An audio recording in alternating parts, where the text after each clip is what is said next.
सामने तो बोल नहीं सकते, पीछे से बोलते थे। देख वृंदावन की आदत अभी भी छूटी नहीं है इसकी। कई सासुएं जो होती है ना, वो बहू की अगर कोई पीहर की बात याद रह जाए तो वो काम अगर भूल से भी हो जाए तो बोलमा देते समय सुनाती जरूर है। आलपीर की आदत यही बनती है, ठीक है।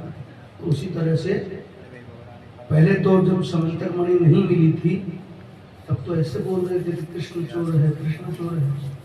और अब जब समंतक मणि मिल गई तो अब सत्राजित की बुराई शुरू कर दी। देख, एक तो भगवान ने राजा बनाया और ऊपर से ठाकुर जी के ऊपर ही कलंक लगा दिया इसने।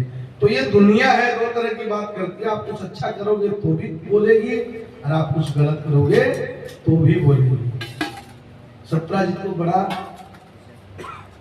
खराब लगा, ये हमने अच्छा नहीं किया, क्योंकि सूर्य जो है वो साक्षात नारायण है, ठीक है। सूर्य में और नारायण में कोई फर्क नहीं। तो इसने कहा, एक दिन रात में गया भगवान के पास, चरण पकड़ लिए। तो भगवान ने कहा क्या बात हुई, अब क्या बात हो रही? कहा मेरी वजह से आपको कलंक लगा, मैं बिना कुछ जाने ही आपके ऊपर मैंने मिथ्या कलंक लगा दिया। तो भगवान ने कहा ठीक है कोई बात नहीं, अब क्या चाहता तू मेरे से, वो बोल। तो कहा आप मेरी कन्या जो है उसको स्वीकार करो, क्योंकि लोग मेरी बुराई करते हैं और मेरे को खराब लगता है कि राजा होकर भी मेरे को सुनना पड़ता है।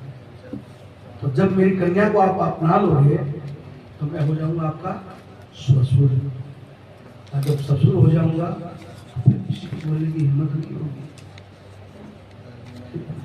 लोग यही कहेंगे नहीं श्री कृष्ण का ससुर है। जैसे कोई उच्च पदाधिकारी का अगर कोई रिश्तेदार हो तो उससे सब बचते हैं।